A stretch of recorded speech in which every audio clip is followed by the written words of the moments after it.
Hello ಗೆಳೆಯರಿ, welcome to S S ಪಿಚಿನ್ Kannada channel. ಈ ಒಂದು ವಿಡಿಯೋದಲ್ಲಿ ಲೋಕಮಾನ್ಯ ಬಾಲ ಗಂಗಾಧರ್ ತಿಲಕರ 10 ಸಾಲಿನ ಪುಟ್ಟ ಪ್ರಬಂಧ ತಿಳಿತಾ ಇದ್ವಿ. ಹಾಗೆ ಈ ಒಂದು ಮಾಹಿತಿ ಅಂತಕ್ಕಂಥ ಇಷ್ಟ ಆಯ್ತಾ? ಇಷ್ಟವಾದ್ರೆ ಒಂದು ಲೈಕ್ ನೀಡಿ. ಒಂದು ಲೈಕ್ ಅನೇಕ ವಿಡಿಯೋ ತಲುಪ ಪ್ರೋತ್ಸಾಹ ಮತ್ತು ಸಿಗುತ್ತೆ. ಇನ್ನೊಬ್ರು ಶೇರ್ ಮಾಡಿ, ಇನ್ನೊಬ್ರು ಚಲ ಸಾಧ್ಯ. ಇಂಥ ಅನೇಕ ವಿಡಿಯೋ ಚಾನಲ್ನ ಸಬ್ಸ್ಕ್ರೈಬ್ ಆಗಿ. ಹಾಗಾದ್ರೆ ಈ ಒಂದು 10 ಸಾಲಿನ ಪುಟ್ಟ ಪ್ರಬಂಧ ತಿಳಿತಾ ಹೋಗೋಣ ಬನ್ನಿ. ಮೊದಲನೇ ಪಾಯಿಂಟ್ ನೋಡಿ. ತಿಲಕರು ಸ್ವತಂತ್ರ ಹೋರಾಟಗಾರ,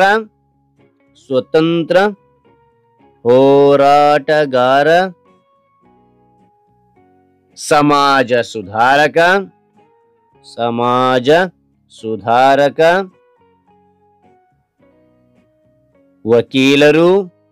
ವಕೀಲರು ಹಾಗೂ ಹೀಗೆ ಅನೇಕ ಪಾತ್ರವನ್ನು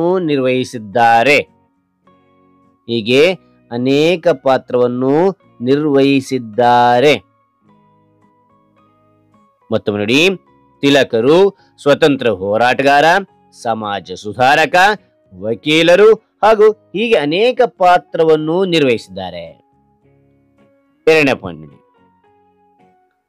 1856 ಜುಲೈ 22ರಂದು ಮಹಾರಾಷ್ಟ್ರದ ರತ್ನಗಿರಿಯಲ್ಲಿ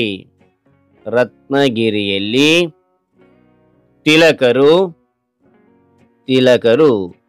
ಜನಿಸಿದರು. ಓಕೆ. ನಂತರ ಮೂರನೇ ಪಾಯಿಂಟ್ ನೋಡಿ. ಅವರು ಭಾರತೀಯ ರಾಷ್ಟ್ರೀಯ ಚಳುವಳಿಯ ಮೊದಲ ನಾಯಕ. ಮತ್ತೊಮ್ಮೆ ನೋಡಿ.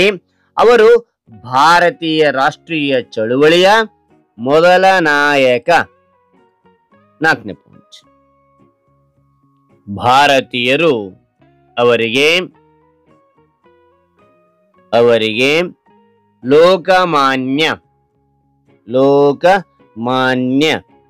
ಲೋಕಮಾನ್ಯ ಎಂಬ ಬಿರುದನ್ನು ನೀಡಿದರು. ಮತ್ತೊಮ್ಮೆ ನೋಡಿ. ಭಾರತೀಯರು ಅವರಿಗೆ ಲೋಕಮಾನ್ಯ ಎಂಬ ಬಿರುದನ್ನು ನೀಡಿದರು. ಐದನೇ ಪಾಯಿಂಟ್. 1890ರಲ್ಲಿ ಭಾರತೀಯ ರಾಷ್ಟ್ರೀಯ ಕಾಂಗ್ರೆಸ್ಗೆ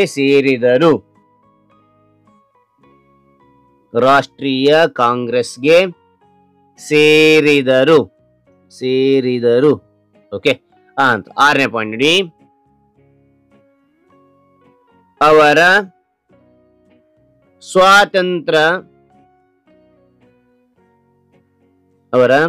ಸ್ವಾತಂತ್ರ್ಯ ನನ್ನ ಜನ್ಮಸಿದ್ಧ ಹಕ್ಕು.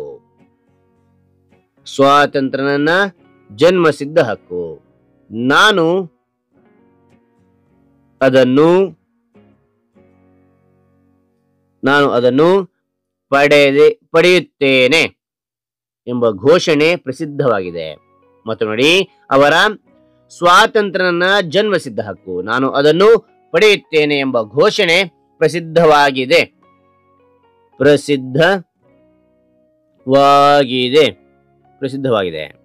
ಓಕೆ. ಅಂತ ಏಳನೇ ಪಾಯಿಂಟ್ ನೋಡಿ. ತಿಲಕರ ಅಸಹಕಾರ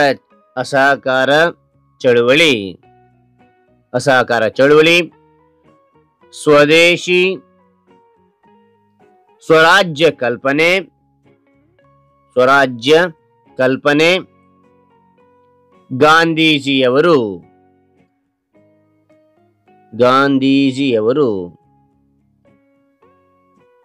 ಕರ ನಿವಾರಣೆ, ವಿದೇಶಿ ಬಟ್ಟೆಗಳ ಸುಡುವಿಕೆ,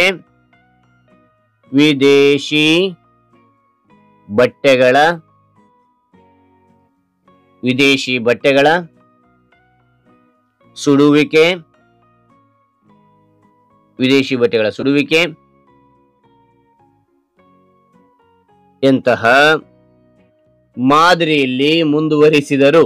ಮತ್ತು ನೋಡಿ, ತಿಲಕರ ಅಸಹಕಾರ ಚಳುವಳಿ, ಸ್ವದೇಶಿ ಸ್ವರಾಜ್ಯ ಕಲ್ಪನೆ, ಗಾಂಧೀಜಿಯವರು ಕರ ನಿವಾರಣೆ, ವಿದೇಶಿ ಬಟ್ಟೆಗಳ ಸುಡುವಿಕೆಯಂತಹ ಮಾದರಿಯಲ್ಲಿ ಮುಂದುವರಿಸಿದರು. ಎಂಡ್ನ ಪಾಯಿಂಟ್. ಅವರು ಕೇಸರಿ ಮತ್ತು ಮರಾಠ ಪತ್ರಿಕೆಗಳನ್ನು ಪ್ರಾರಂಭಿಸಿದರು.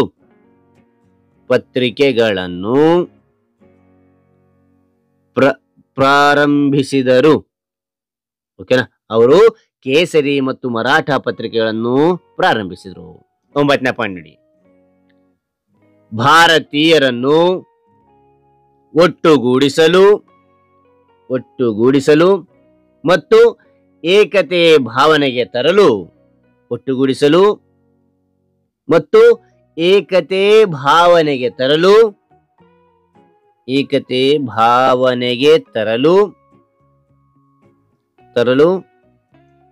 ಗಣೇಶ ಮತ್ತು ಶಿವಾಜಿ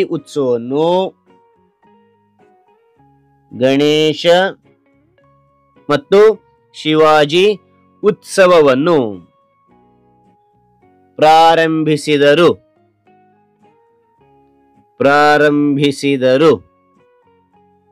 ಓಕೆ, ಅಂತ ನೋಡಿ 10ನೇ ಪಾಯಿಂಟ್.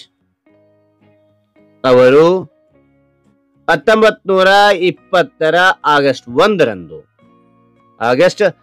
1ರಂದು ಅನಾರೋಗ್ಯದಿಂದ